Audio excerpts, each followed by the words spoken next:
The sun sank low over the pastel-colored houses of a Florida cul-de-sac, painting the sky in soft oranges and violets. Palm trees swayed lazily in the evening breeze, the kind of postcard perfection that made neighbors smile at passing cars and wave to children pedaling their bikes along cracked sidewalks. On the surface, everything in this suburb whispered peace. Inside the Anderson home, however, silence carried more weight than the soft clatter of pots and pans. Caroline moved methodically in the kitchen, chopping vegetables with a precision that suggested focus but betrayed tension in the tightness of her jaw. The faint laughter of her children echoed from the living room, innocent, unbothered, blissfully unaware. She glanced at the clock on the wall. 7:23 p.m. Mark was late again. 4 Smell of garlic and simmering sauce filled the air, but Caroline's hands paused on the cutting board. Her gaze lingered on the doorway, expectant, a wife waiting, a mother holding together the illusion of normalcy. The garage door creaked open at last. Heavy footsteps followed, each one slower than the last, as if Mark were dragging himself inside. He entered the kitchen with a tired smile that didn't quite reach his eyes. His suit jacket hung carelessly over one shoulder, tie loosened as though he'd abandoned neatness somewhere between the office and home. "Smells good in here," he said, voice flat, absent. Caroline forced a smile, brushing a strand of hair from her face. "Dinner's almost ready. The kids have been asking for you." Work ran late. He kissed her cheek quickly, the gesture mechanical. His eyes slid past her toward the children's voices in the living room. Caroline watched, her smile faltering. There was a time when his return meant warmth, shared glances, laughter, comfort. Now there was only distance masked by routine. She stirred the sauce again, the wooden spoon clinking against the pot louder than it should have. From the living room, their daughter's small voice rang out, "Daddy, come play." Mark hesitated, loosening his tie further before answering. "In a bit, sweetheart. Daddy's tired." The disappointment in the child's silence was deafening. Caroline's grip tightened around the spoon. At the dinner table, the family sat beneath the soft glow of the chandelier. Plates clinked, silverware scraped. The children chattered about their school day, filling the space Mark and Caroline left empty. Mark nodded occasionally, offering faint smiles, but his phone buzzed twice in his pocket, pulling his eyes downward for a brief, distracted glance. He slipped it back quickly, too quickly, Caroline noticed. Her lips parted as if to ask, but she stopped herself, instead sipping water to hide the unease creeping into her chest. The conversation carried on, but she was no longer listening. Her mind replayed the flicker of urgency in his eyes when the phone vibrated. Later, when the children were tucked into bed, Caroline stood at the sink, rinsing dishes under lukewarm water. Mark had retreated to his study, door closed, light seeping through the narrow crack. She could hear the faint clicking of his keyboard, the occasional buzz of that same phone. She dried her hands slowly, staring at the darkened window above the sink. Outside, the neighborhood looked as calm as ever, streetlights humming softly, sprinklers watering the lawns, families winding down for the night. But Caroline felt a chill in her chest, an intuition she couldn't shake. Something had shifted, something she couldn't yet name, but could feel pressing against the fragile walls of her carefully built life. She turned off the light in the kitchen and looked once more down the hallway toward the closed study door. The sound of typing continued, steady, secretive. Her smile had vanished entirely. Tomorrow, she promised herself, she would stop ignoring the silence between them. The next morning arrived like any other in the Anderson household, but Caroline carried the weight of the previous night in the shadows beneath her eyes. She moved quietly through the kitchen, pouring cereal for the kids, brewing coffee, folding lunch bags with her usual efficiency. Yet her thoughts kept drifting to the sound of Mark's typing, the glow of his closed study door, the phone he slipped away too quickly. Mark entered late, shirt sleeves rolled up, tie hanging loosely from his collar. He looked every bit the overworked husband, but Caroline noticed details she had once ignored. The faint scent of cologne he hadn't worn in years, the way his hair was neatly styled though he claimed to be too busy for appearances. He kissed her cheek absently, his lips brushing her skin like a whisper, before grabbing his coffee and phone. The phone. It was always near him now, clutched tightly, flipped face down whenever she was in the room. The screen buzzed once, twice, silent, vibrations that seemed to echo louder than the children's chatter around the table. "Who's texting this early?" Caroline asked casually, her eyes following the device. Mark didn't flinch, didn't even look up. "Work," he muttered, sipping his coffee. Her heart sank at the quickness of his answer. Too quick, too sharp. She forced a smile and said nothing more, but the unease settled deeper, like a splinter she couldn't dig out. That night, after the children were asleep, Caroline lay in bed staring at the ceiling. The room was dark, except for the faint glow of Mark's phone screen on the nightstand. He scrolled endlessly, thumb flicking with a rhythm that irritated her ears. "What are you looking at?" she asked softly. "Emails," he replied. His tone was clipped, defensive. Caroline turned away, her throat tightening. She wanted to believe him. She wanted to believe in the man she had married, the father of her children. But the voice in her head whispered otherwise. When she closed her eyes, she heard it again. The faint buzz, that subtle vibration cutting into the silence of the house. Days passed in a blur of small suspicions. She noticed him stepping outside during dinner to answer work calls. She noticed him tucking his phone into his pocket when she entered a room, his fingers tightening around it as if guarding a secret. At first, Caroline tried to silence the thoughts. She told herself she was imagining it, that marriage was hard, that Mark was stressed, that her own exhaustion was twisting her perception. But late at night, when she was alone with her thoughts, doubt crawled through her veins like ice. She began listening for it. The buzz. In the quiet hours, when the children were asleep and the house exhaled into silence, the sharp vibration broke through like a ghostly reminder. Sometimes once, sometimes twice, sometimes in rapid succession. Always followed by Mark's quick hands, his back turned, his head bowed close to the screen. Caroline's eyes lingered on him in those moments. She memorized the angle of his shoulders, the way his face softened into a faint smile he never showed her anymore. Her chest ached. It wasn't just suspicion. Now, it was loss.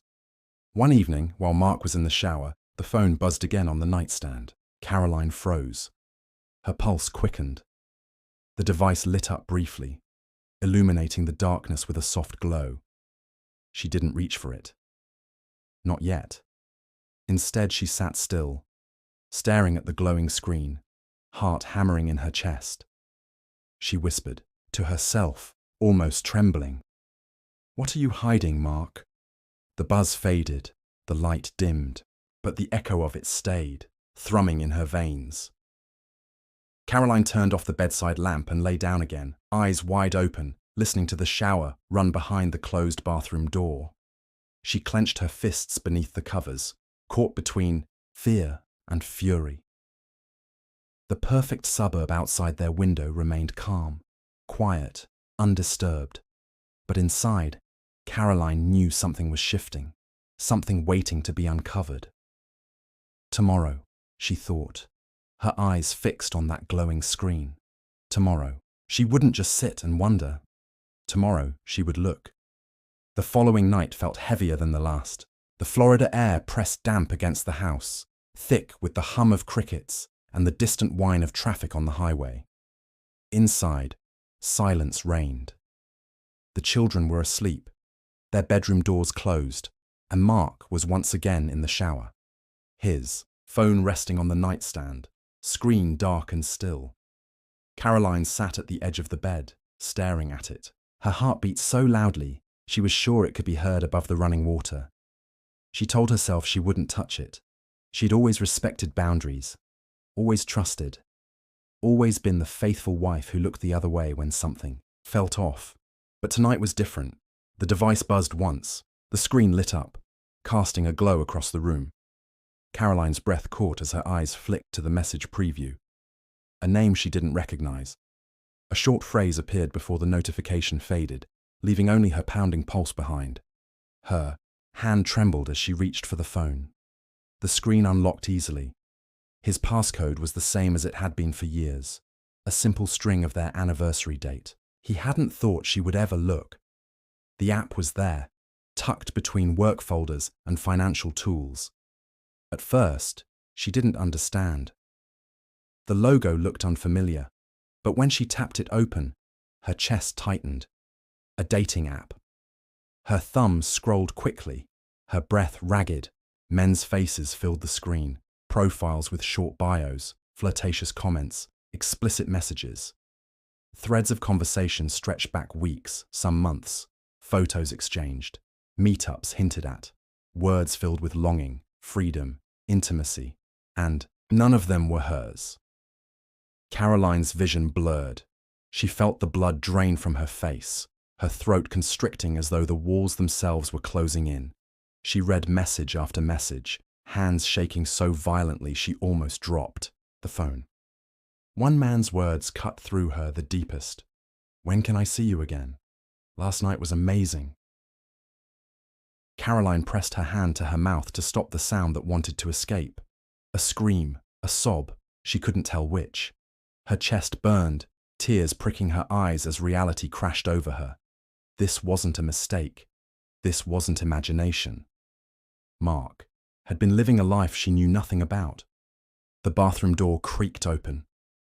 Caroline panicked, quickly locking the phone and shoving it back onto the nightstand. She wiped her face with the back of her hand, forcing herself to breathe, to swallow the rage clawing at her throat. Mark emerged, towel slung over his shoulders, steam following him into the room. He smiled faintly, oblivious. "You're still awake?" Caroline nodded stiffly, her voice caught in her chest. "Yeah, just couldn't sleep." He sat on the edge of the bed, scrolling casually through his phone as if nothing were wrong. The sight made her stomach twist. She wanted to scream, to throw the device across the room, to demand answers. But instead she lay back, eyes fixed on the ceiling, forcing herself into silence. The children's soft breaths carried faintly down the hall. Their innocence, their stability, their entire world depended on the illusion Caroline had just watched shatter. Mark slipped under the covers beside her, turning his back as the glow of the phone lit his face once more. Caroline's tears slid silently onto her pillow, unseen, unacknowledged. She realized in that moment that her marriage had been nothing but a stage set. Smiling family photos, barbecues with neighbors, holiday cards signed with love. Behind the curtain was betrayal, secrecy, and a truth she wasn't prepared to face. But she would. Caroline closed her eyes, fists clenched beneath the sheets. The discovery had cracked something open inside her, something raw, something dangerous. She couldn't unsee what she had found. Tomorrow, she told herself, she would stop pretending. And when she did, nothing in their perfect suburb would ever look the same again. Morning light spilled across the Anderson home, soft and golden, as if mocking Caroline's sleepless night. She had lain awake for hours, replaying every message she had read, every photo, every laugh Mark had shared with strangers instead of her. Now she moved through the kitchen like a ghost, pouring orange juice, buttering toast, her movements sharp, mechanical. The children's chatter filled the room, bright and unbothered. Mark entered, freshly shaved, his shirt pressed, his phone in his hand as always. He kissed the top of their daughter's head and tousled their son's hair, smiling as though everything was perfectly ordinary. Caroline's stomach turned. She studied him as he sat down, the way his eyes darted to his phone between bites of toast, the faint curl of a smile when he glanced at the screen. To the children, he looked like a loving father. To her, he looked like a stranger. "Long day at work?" she asked, her voice calm, careful. Yeah, he replied quickly, avoiding her eyes. Lots of meetings stacked. She nodded, sipping her coffee. Inside, her thoughts screamed, liar. In the days that followed, Caroline became a quiet observer. She memorized every detail, every habit. The sudden late nights at the office, the whispered calls on the back porch, the way he slipped his phone into his pocket the moment she walked into the room. She said nothing. Instead, she smiled at neighbors, played with the children, and cooked dinner as if life were normal. But beneath the surface, silence grew heavy in her chest, pressing tighter with each passing day. Mark seemed relieved by her quiet. He mistook her restraint for ignorance, for trust. He didn't notice the way her eyes followed him, sharp and unblinking. He didn't notice how her laughter never reached her eyes anymore. Every buzz of his phone was a knife twisting deeper. One evening, Caroline stood in the doorway of the living room, watching Mark play with the kids. Their son squealed with joy. As Mark lifted him into the air, their daughter giggled from the couch. To anyone else, it was the portrait of a perfect father. But Caroline saw only betrayal. How could he smile like that? How could he look so at peace while lying to all of us? Her hands curled into fists at her sides. For the children's sake, she said nothing. But the silence gnawed at her, a constant reminder that her family was nothing more than a carefully painted lie. At night, when Mark slipped into bed beside her, Caroline lay awake, staring into the dark. She listened to the faint tap of his thumb against the phone screen, the soft chuckle he sometimes let slip. Her chest ached with the weight of unspoken rage. She thought of the messages she had read, the words of intimacy, of affection, exchanged with strangers. Words she hadn't heard in years. Her mind replayed one phrase endlessly. When can I see you again? The sheets felt suffocating. She turned away, blinking back tears. Caroline's silence became her shield, her mask. But inside, something was breaking. She had always defined herself by this family, by being a good wife, a good mother, a pillar of stability. Now, the foundation was rotting beneath her feet, and she was trapped in the ruins. The children's laughter no longer brought her peace. It reminded her of the fragile bubble she was protecting, the bubble Mark's betrayal had already pierced. One evening, as she watched Mark step outside with his phone pressed to his ear, she whispered to herself, her voice low and trembling, "How long can I keep pretending?" The night answered only with silence. Caroline turned away, tears stinging her eyes. She knew confrontation was inevitable, but she wasn't ready, not yet. For now she would watch, she would wait. And with each day of silence, her rage grew sharper, more dangerous. Dinner had always been Caroline's ritual, the one constant in their suburban life. No matter how late Mark came home, no matter how tired the children were, she insisted on sitting together at the table. It was her way of keeping the illusion alive. Family, laughter, normalcy. But tonight the illusion was fragile, trembling, like glass ready to shatter. The smell of roasted chicken and rosemary filled the kitchen. The children chatted about their day at school, their voices high and bright. Caroline sat at the head of the table, fork in hand, but her appetite was gone.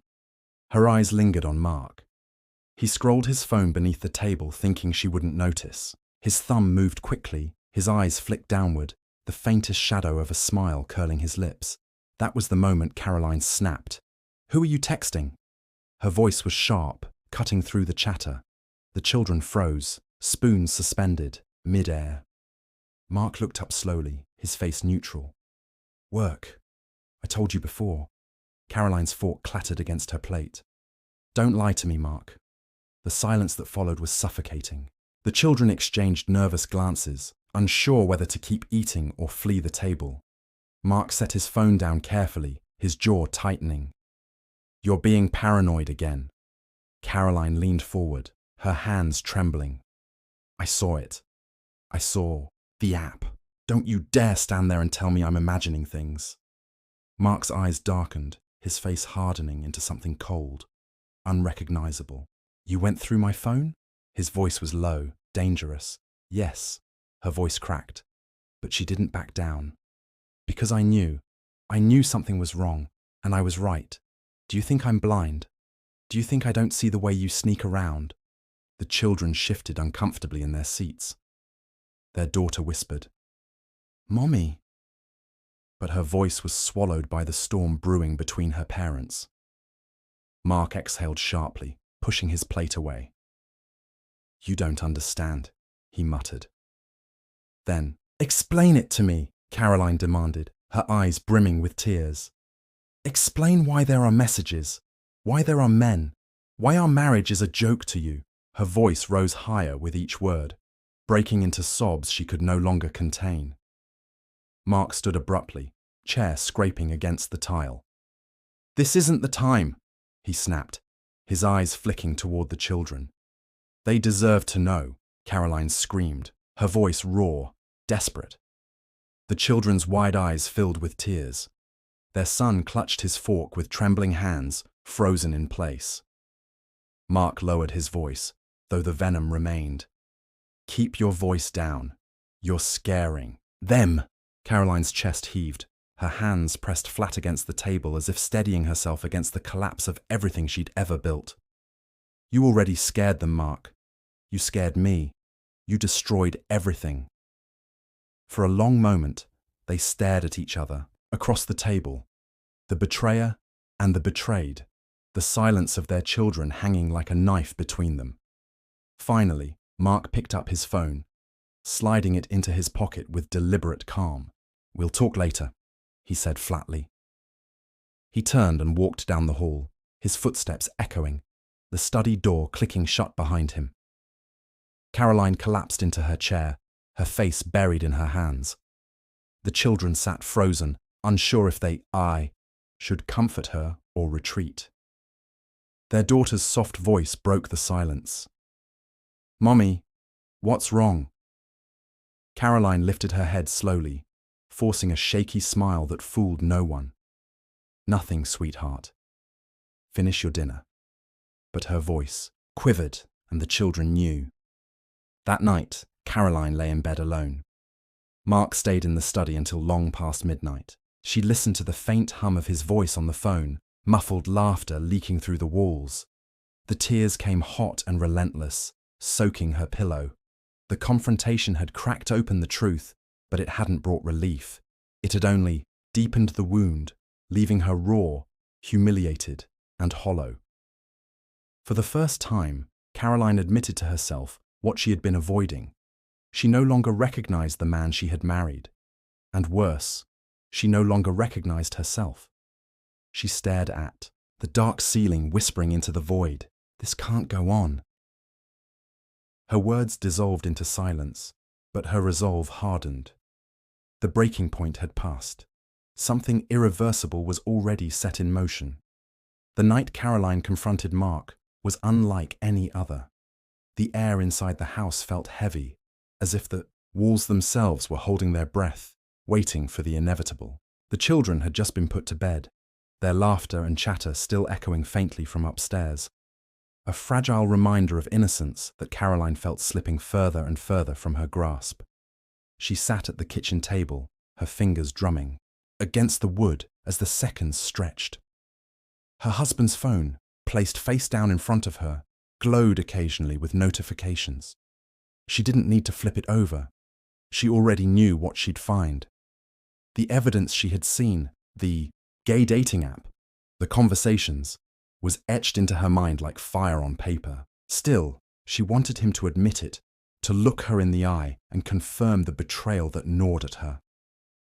Mark entered the kitchen cautiously, as though he sensed the storm waiting for him. His tie hung loose, his face drawn. He offered no greeting, just a wary glance at his wife. The silence between them was sharp, unbearable. Caroline's voice trembled at first, but her words cut deep. "Who is he?" she asked. Mark froze. His shoulders stiffened, His breath caught. He tried to deflect, muttering about work stress, about being tired. But Caroline pressed harder, her questions relentless. Each time he dodged, her anger grew, a wildfire fed by his refusal to speak the truth. Finally, Mark snapped. "It's not what you think," he blurted. I needed someone to talk to, someone who understood me." The confession landed like a blow. Caroline's chest tightened, her world tilting on its axis. Her husband, her partner of nearly a decade, the father of her children, was admitting to a secret life she had never suspected. The thought of him finding comfort elsewhere, in someone she could never compete with, made her feel hollow and humiliated. "You lied to me, to them." She gestured upstairs, toward the children's bedrooms. Her voice cracked under the weight of betrayal. "Do you realize what this does to us? To our family?" Mark's eyes softened with regret, but also with a strange relief, as though unburdened by finally acknowledging the truth. "I never wanted to hurt you," he whispered. "I was confused. I am confused. But I still love you. I love our kids." The words, meant as reassurance, struck Caroline as crueler than silence. To her, they sounded like excuses, empty promises, trying to patch a wound too deep to heal. Her rage shifted into something darker, an overwhelming despair laced with fury. She stood, her chair screeching against the tile, and began pacing. Her mind raced with images. The children growing up in a fractured home, whispers in the community. The shame of being lied to so profoundly. She felt trapped, cornered by a reality she couldn't bear. Mark reached out, trying to calm her, but she recoiled. His touch, once familiar and grounding, now felt foreign, an intrusion. Her eyes darted toward the drawer where she kept the household pistol. It was supposed to be for emergencies, for protection. But in that moment, the definition of protection twisted in her mind. Caroline's breathing quickened. Mark noticed the shift in her expression and stepped back, alarm flickering across his face. "Caroline, don't," he said softly, sensing her unraveling. "Please, let's talk. Let's figure this out together." But she was past listening. In her eyes, the betrayal had already destroyed what they had built. Her hand inched closer to the drawer, her anger boiling into something irreversible. The air thickened with dread. Upstairs, one of the children stirred, the faint creak of floorboards echoing into the kitchen. Life, innocent and unaware, lingered, just beyond the walls. And yet, Caroline's world had collapsed to a single point. Her pain, her fury, her husband standing across from her. She pulled open the drawer. Caroline stood in the living room long after the argument had ended, her hands trembling at her sides. The house was silent now, too silent. The children had retreated to their rooms, doors closed, pretending not to hear the storm that had passed through their home. Mark sat at the edge of the couch, his head buried in his hands, shoulders slumped. Between them stretched a gulf so wide it felt impossible to cross. The day had been uneventful, almost ordinary. Caroline had made breakfast, driven the children to school, and folded laundry in the afternoon sun. Yet by nightfall, the mask of suburban normalcy had cracked wide open. She had seen the look in his eyes when she confronted him, the flicker of guilt, the hesitation, the weary resignation of a man too tired to lie convincingly. Her chest rose and fell in shallow breaths. She could still see the phone on the kitchen counter, the app glowing like a wound she couldn't stop staring at. Every swipe, every message she imagined written there, whispered betrayal in her ears. Caroline. Mark finally lifted his head, his voice soft, broken. "I never wanted it to get this far. I didn't mean for you to find out this way." She blinked at him, the words echoing in her mind. "This far." Her lips trembled as she whispered, "So it's true, all of it." Mark looked away, unable to answer. That silence was confirmation enough. The walls seemed to close in around her, the beige paint and family photos turning into silent judges. Her wedding portrait hung above the mantel, smiling, versions of themselves frozen in time. She wanted to tear it down, to shatter the glass, but her body felt paralyzed. The clock ticked loudly, each second mocking her unraveling composure. She thought of the years she had given him, her youth, her devotion, the children she bore in good faith. Now it all seemed like a cruel joke, the setup to a punchline she couldn't bear to hear. Mark rose from the couch and stepped closer, cautiously, as if approaching a wounded animal. "Caroline, I still love you. You're the mother of my children, but I can't keep pretending. I thought I could hide it, bury it, but it's tearing me apart too." The words struck her like blows. She staggered back, shaking her head, violently. "Don't say that. Don't you dare say that to me. After everything, after building this life, you think you can just confess and walk away?" Mark's eyes glistened with unshed tears. "I'm not trying to hurt you. She cut him off with a sharp, bitter laugh. It was a sound that startled even her, foreign and jagged. "Not trying to hurt me. You've destroyed me, Mark. You've destroyed us." The children's door creaked open upstairs, and Caroline froze. A small face peeked out, wide-eyed and frightened. Their daughter's voice wavered. "Mommy? Daddy? Are you okay?" Caroline forced a smile she didn't feel, her voice tight. "Go back to bed, sweetheart. Everything's fine." But everything was far from fine. The child's door shut again, and the house fell back into silence. Mark stood before her, shoulders heavy, face streaked with despair. For a fleeting moment, she saw the man she once loved, the man who had promised forever. Yet that vision crumbled beneath the weight of betrayal. Something inside Caroline shifted then, a deep, unsettling clarity. Her trembling ceased, replaced by a chilling steadiness. She looked at him, her voice low and final. "If you're tearing us apart, Mark, then I'll have no choice but to stop it myself." Mark's eyes widened in confusion, a flicker of fear breaking through. Before he could respond, Caroline turned sharply and disappeared into the hallway, her footsteps deliberate, echoing against the hardwood floor. Upstairs, the children lay awake in the dark, listening. Downstairs, the fragile silence thickened, poised on the edge of something irreversible. And in that tense, breathless moment, the perfect suburb seemed to hold its breath, waiting for the shatter that everyone felt coming. The house was silent, except for the hum of the refrigerator and the faint ticking of the wall clock. Caroline's hand trembled as it hovered over the drawer where she kept the pistol. She had never imagined it would come to this. Not in a million sleepless nights, not in the years she had spent trying to hold the family together. But the discovery of Mark's secret had cracked something inside her, a fracture that could no longer be ignored. Downstairs, Mark sat on the couch, unaware that the moment that would redefine their lives had arrived. He was scrolling through his phone again, the faint glow illuminating his face in the dim light. Caroline's chest tightened, each heartbeat a drum of rage and fear intertwined. She whispered to herself, voice barely audible, "This ends tonight." She took a step forward, then froze. A creak from the staircase reminded her of the children upstairs. Their soft breathing was audible through the floorboards. Her stomach twisted. She couldn't let them see this. She couldn't let innocence die in the crossfire of betrayal.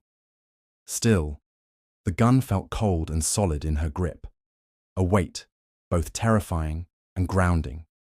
She moved slowly, deliberately, toward the living room. Every step echoed in the quiet house, each one a reminder of the line she was about to cross. "Caroline?" Mark's voice called out, calm but wary. He looked up from the phone, frowning. "What are you—" She didn't answer. Words had failed her long ago. She simply raised the pistol, her hands steady now, eyes locked on him. Rage, despair, and disbelief collided into a singular focus. Mark froze completely, realizing too late the depth of her resolve. Caroline, wait! Her finger tightened on the trigger, but a thought pierced her fury. The children. The living room suddenly felt smaller, walls closing in, heavy with the consequence of what she was about to do. She could hear the echo of the daughter's laughter from earlier, the son's tiny voice asking for bedtime stories. The weight of their innocence anchored her, slowing the spiral of rage that had consumed her for weeks. Her breath came fast, shallow, each inhale a jagged reminder of the life she once cherished. The gun felt impossibly heavy, its presence a brutal metaphor for the fracture in her world. Mark stepped forward cautiously, hands raised. Please, put it down. We can talk. Just put it down, Caroline. The room stretched into eternity. Every second carried the tension of months of betrayal, suspicion, and heartbreak. Caroline's mind raced. Every lie, every message, every secret encounter. And yet, in that suspended heartbeat, she saw him. Not the man she had thought she knew, but a flawed, broken human, terrified in the same way she had been terrified for weeks. She lowered the gun slowly, the weight leaving her hands but not her chest. Tears streamed freely, hot and relentless. Her shoulders shook as she dropped to the floor, burying her face in her hands. Mark rushed to her side, kneeling cautiously, voice soft, pleading. Caroline, please, we'll fix this. We can figure it out. I'm sorry. So sorry. She looked up at him, eyes red, hollow, and full of rage tempered by grief. Do you have any idea what you've done? She whispered. Mark shook his head, ashamed. I never wanted this. I never wanted to hurt you. Or the kids. The living room was quiet again, but now the silence was different. Heavy with fear, remorse, and the fragile threads of a family teetering on collapse. The gun rested on the coffee table, a symbol of what could have happened, a reminder of the night's potential tragedy. Caroline's hands continued to tremble, and though she had not pulled the trigger, she realized that the night had changed everything. Nothing in their perfect suburban life would ever be the same. Above, the children stirred in their sleep, oblivious to the storm that had passed below. Caroline sat in the dim light, tears blurring the edges of the room, and whispered to herself, "This is only the beginning." The morning after the confrontation, the house felt hollow. Sunlight filtered through the blinds, falling across a living room still heavy with the weight of last night's near tragedy. Caroline sat on the couch, wrapped in a blanket, staring at the coffee table where the gun rested untouched. The events of the night pressed on her chest like a physical weight, suffocating and relentless. Mark entered cautiously, his steps hesitant, each one an apology in motion. His eyes met hers, haunted by the memory of Caroline's trembling hands and the flash of the gun. For the first time, he didn't try to justify himself. There were no excuses left, only the stark, uncomfortable truth. "We need to talk," he said softly, voice hoarse from what had surely been a sleepless night. Caroline looked at him, tears lingering in her eyes. "Talk," she echoed. Her voice was bitter, tinged with disbelief. "After everything, you think words can fix this?" Mark sank into the armchair across from her, shoulders slumping. "No, words won't fix it. But honesty might. I've lied for too long. I should have told you. I should have trusted you with the truth. I was afraid of losing everything." She listened, silent but alert, every syllable burning into her memory. The confession was not relief. It was another layer of pain. He was opening himself, but each revelation reminded her of the betrayal that had threatened to destroy them. Caroline swallowed hard. "Everything you've done, every secret, every lie, it's not just about you. It's about us. It's about the children. Do you realize what you've risked?" Mark nodded, guilt heavy in his eyes. "I know, and I'm sorry. I never wanted to put anyone in danger, especially them. You have to believe me." Above them, the children slept, oblivious to the conversation unfolding below. Caroline's gaze softened for a fleeting moment as she thought of their innocence, their trust, the family she had worked so hard to protect. But the image of last night's tension lingered, a reminder of the fragility of that trust. "I don't know if I can ever forgive you," Caroline admitted, her voice breaking. "I don't know if I can ever feel safe again." Mark reached out tentatively, but she pulled back, shaking her head. "Not yet. Not until I understand everything. Not until I can be certain that the next time I won't be staring down a Vorav's gun." The silence between them stretched. Words were exhausted. Only the raw weight of consequences remained. Caroline realized that the confrontation had been both an ending and a beginning. It had ended the illusion of the perfect marriage, but it had also begun the slow unraveling of the truth. Later that day, after the children were at school, Caroline called the local police. Her hands shook as she recounted the events. Her fear, her discovery of the app, the confrontation. She did not hide her emotions. The officers listened, taking notes, their expressions a mix of concern and understanding. Mark sat quietly in the next room, knowing the law was now involved, knowing that the consequences of his actions were no longer just emotional, they were legal. He met Caroline's gaze once, silently acknowledging the damage done, the trust broken. By evening, the house felt emptier, quieter. The confrontation, the near tragedy, and the confession had left a residue of unease that would not dissipate easily. Caroline paced the living room, her mind racing through possibilities, outcomes, and regrets. She knew that the path forward would be fraught with tension, therapy sessions, and difficult conversations. But at least now, there was truth. At least now, there were no more lies between them. She stared at the children's rooms, doors closed, and whispered a silent promise. "I will protect them, no matter what, and I will survive this, even if it destroys us all." The house settled into the evening, shadows lengthening across the walls. The past could not be undone, the betrayal could not be erased. But truth, however painful, had finally emerged. And, for Caroline, that was the first step toward reclaiming control over a life that had spiraled dangerously close to chaos. The days following the police visit were marked by a fragile, uneasy calm. Caroline moved through the house like a ghost, performing daily tasks with precision. But every glance at Mark, every quiet footstep in the hall, reminded her of how close they had come to catastrophe. The gun remained in the drawer, untouched, a silent witness to the night that had nearly destroyed everything. Mark tried to be present, helping with the children, attending school events, and maintaining the pretense of normalcy. But Caroline noticed every hesitance, every awkward smile, every pause where words failed him. They were both changed, scarred in ways that no apology could erase. Therapy sessions began. Caroline met with a counselor in a softly lit office, recounting her emotions, her rage, and her fear. It was exhausting, but necessary. She spoke of trust shattered, of innocence endangered, and of the heavy burden of betrayal. The counselor listened without judgment, helping her navigate the tangle of grief and anger that had become her daily companion.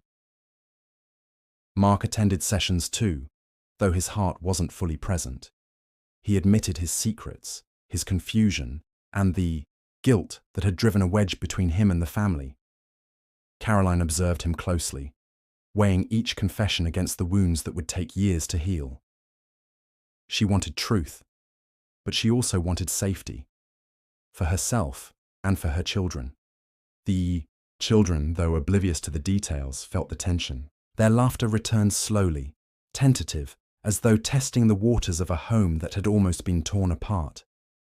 Caroline focused on protecting them, on reinforcing a sense of stability, even as her own sense of safety remained fragile.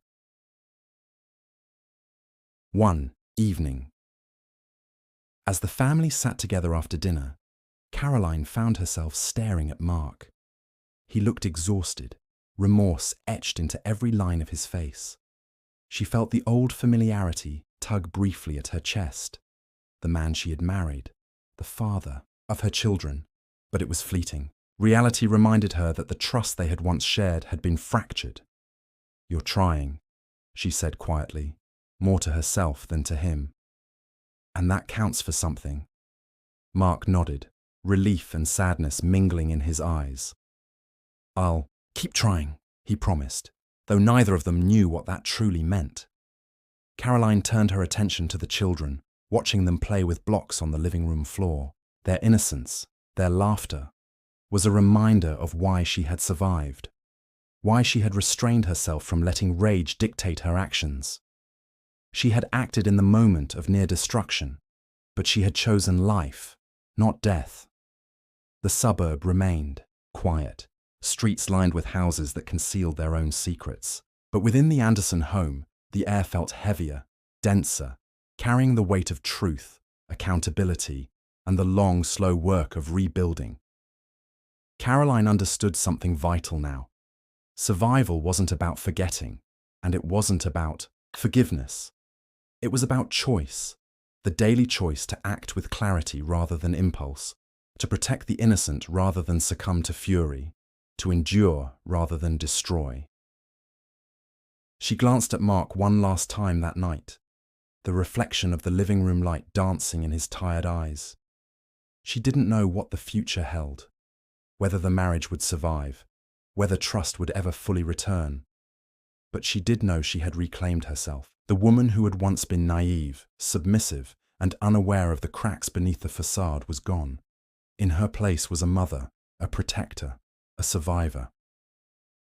The house settled into silence.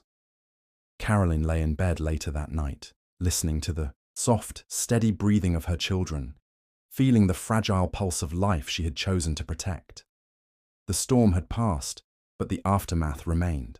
The decisions made in the heat of betrayal had consequences, some visible, some hidden in the hearts of those involved.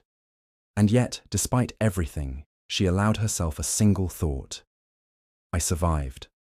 I will rebuild, and I will not let them, or myself, fall again. The dawn approached slowly, light creeping over the horizon, illuminating a family fractured but alive. The future remained uncertain, fraught with tension and hard truths. But for the first time since the discovery, Caroline felt a measure of control. She had faced the darkness, stood at the edge, and stepped back.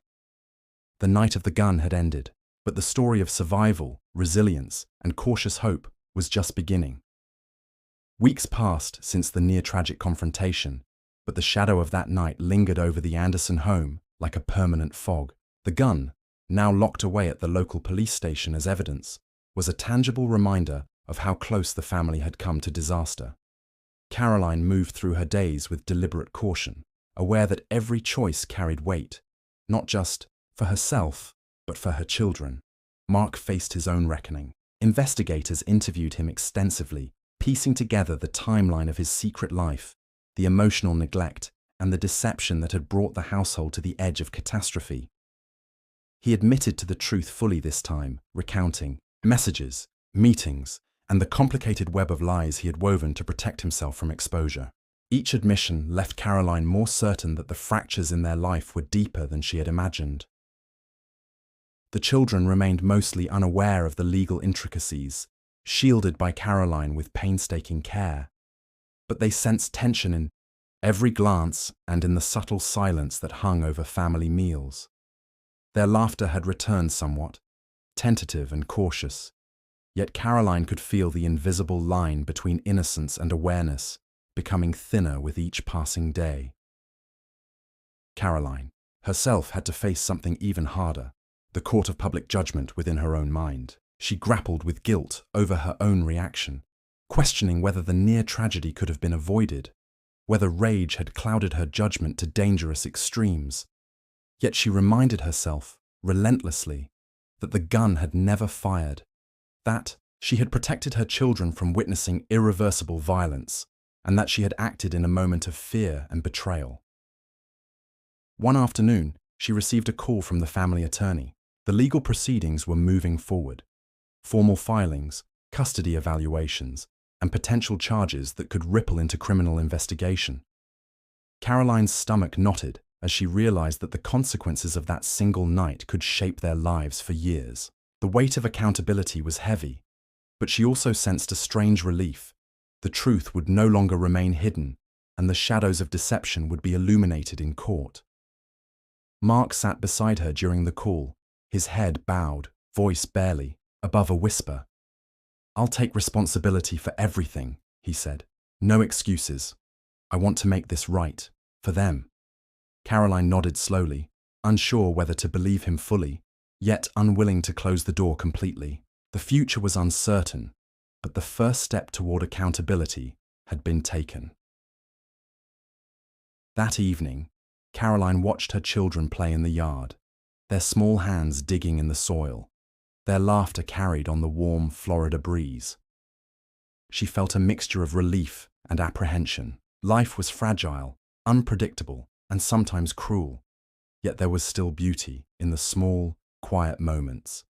She realized that survival was not merely about endurance. It was about vigilance, resilience, and the courage to face the consequences of one's actions. Caroline had confronted betrayal, rage, and fear. She had stared into darkness and chosen to step back, to protect her children, and to insist on truth. The shadows of that night would never fully disappear, but they no longer held dominion over her. She had learned the cost of secrets, the danger of unspoken truths, and the power of facing reality, however uncomfortable. As the sun dipped below the horizon, casting long shadows across the suburban streets, Caroline made a silent vow. No matter what came next, legal battles, personal reckonings, or fractured relationships, she would stand firm. She would protect her children, reclaim her life, and insist that the truth, in all its brutal clarity, guide her decisions. In the quiet, Caroline felt a small measure of peace. The storm had passed, but its lessons would remain, shaping the family, the choices, and the future for years to come. And in that peace, however tentative, she found a fragile, stubborn hope.